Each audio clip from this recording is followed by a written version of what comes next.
Hello guys, welcome to Pinoy Side Hustle TV. For today's video, I will share you something new. So this is W coin.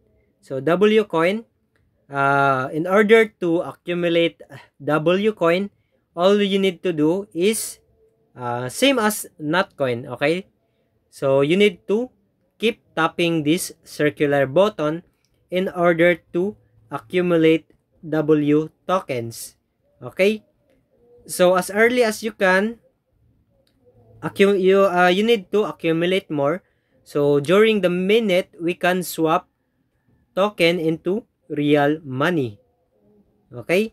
So we also have different tasks here to complete.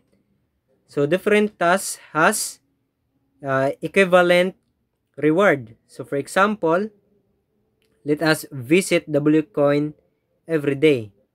So let us claim this. Follow W community.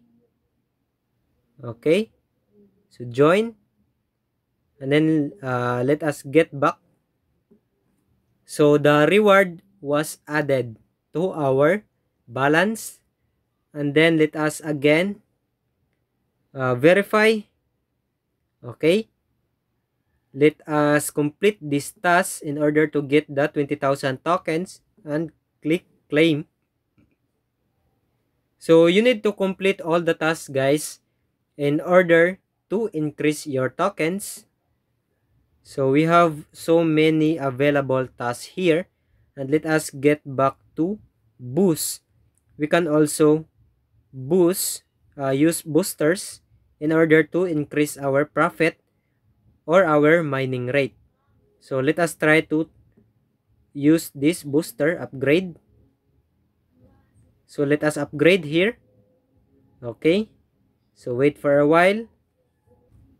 So we have upgrade from 1 mining rate, it increases to 2 per tap.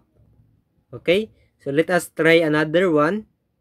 Let us try maximizer. So increase your power limit so you can tap more per session. If we use this, our power limit increases by 500, will increase by 500. So let us use upgrade.